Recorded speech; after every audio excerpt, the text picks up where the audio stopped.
उत्तर कामातूनच असेल.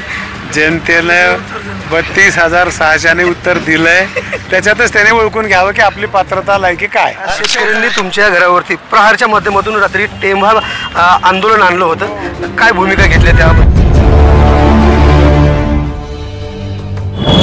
मागच्या 17 वर्षापासून सावरकर चौकामध्ये पानपोई या ठिकाणी लावली जाते आणि त्याच अनमोल पानपोईचं सहकार मंत्री नामदार बाबासाहेब पाटील यांच्या हस्ते नुकतंच उद्घाटन झालं आहे. काय त्यांच्या प्रतिक्रिया आहेत जाणून घेऊया. हुसेन मनियार नावाचा एक कार्यकर्ता आहे, त्याचे व्यवसाय आहेत. गेल्या 17 वर्षापासून अखंडितपणे जनतेला पिण्याच्या पाण्याची सोय करत असतो आणि यावर्षी देखील त्यांनी केलेली आहे. कारण उन्हाळ्यामध्ये लोकांना पाणी प्यायला भेटत नाही आणि चांगलं पाणी, फिल्टरचं पाणी तो देऊन लोकांना पाण्याचा एक हातभार लावायचं काम करत आहे. त्याबद्दल आमच्या हुसेन भाईला धन्यवाद देतो की समाजामध्ये काम करत असं सोशल जे काम म्हणतो त्याच्यापैकी आमच्या हुसेन भाईचं काम सोशल कंटिन्यू चालू आहे. असंच कार्यकर्त्यांनी त्यांचं बघून आपल्यालाही जे जमेल ते शक्य होईल तिथं आपण काम करत राहावं, असा आपण त्यांचा आदर्श सगळ्यांना घ्यावा. आणि पुन्हा एकदा हुसेन भाईला शुभेच्छा देतो, धन्यवाद देतो की आपण सगळं करत असताना देखील ह्या गोष्टी आपण समाजासाठी करता, त्याबद्दल तुम्हाला धन्यवाद देतो. असं देशामध्ये जम्मू काश्मीरच्या पहलगाममध्ये हमला झाला एकीकडे आणि नुकतंच आपण हज यात्रेकरूंना शुभेच्छा दिल्यात, त्या संदर्भात आपली काय प्रतिक्रिया आहे? जो हल्ला झालेला आहे तो दुर्दैवी आहे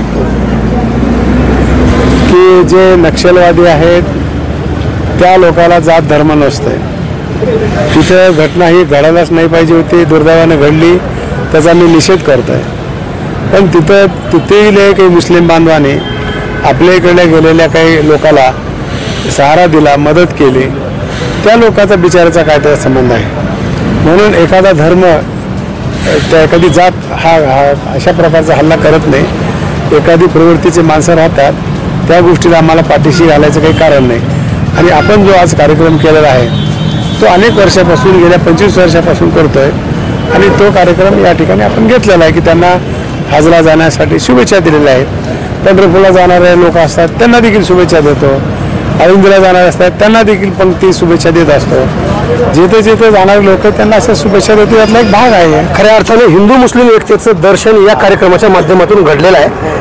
एकीकडे तालुक्यामध्ये जर बघितलं तर आपल्या माध्यमातून कामाचा डोंगर तुम्ही उभा केला आहे, मात्र माजी राज्यमंत्र्यांकडून बोललं जाते की तुम्ही पदावर आहात म्हणून तुम्ही दादागिरीची भाषा करता. काय उत्तर आहे त्याचं? कुणाला म्हणजे दादागिरी करताय तुम्ही असं म्हटलं तुम्हाला? आपल्या त्याला दिलं उत्तर शिवाना नाही. उत्तर कामातूनच असेल.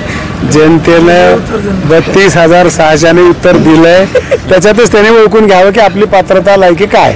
शेवटचा महत्त्वाचा साहेब, शेतकऱ्यांनी तुमच्या घरावरती प्रहारच्या माध्यमातून रात्री टेंभा आंदोलन आणलं होतं, काय भूमिका घेतली त्यामध्ये? पुढे खऱ्या अर्थाने शेतकऱ्यांच्या शेतीमालाला भाव नाही, कशी तुम्ही भावना पुढाकार घेणार आहात? पुढाकार घेतोय, करतोय आम्ही प्रयत्न. बरोबर आहे, काही मालाला योग्य भाव नाहीत आहे, तशा प्रकारच्या सरकारला आम्ही सूचना दिल्यात. सरकारही त्याच्यामध्ये विचार करत आहे आणि मग आमदार म्हणून, मंत्री म्हणून, मंत्री म्हणल्यावर तर लोक येणारच माझं आणि निवेदन घेणं माझं कर्तव्य आहे. त्याप्रमाणे ते आले होते, त्या भावना आम्ही सरकारला कळवल्यात. त्याच्या अगोदरच सरकारला आम्ही कळवल्यात की शेतीमालाच्या भावाकडे आपल्याला लक्ष द्यावं लागेल आणि सरकार देणार आहे. धन्यवाद.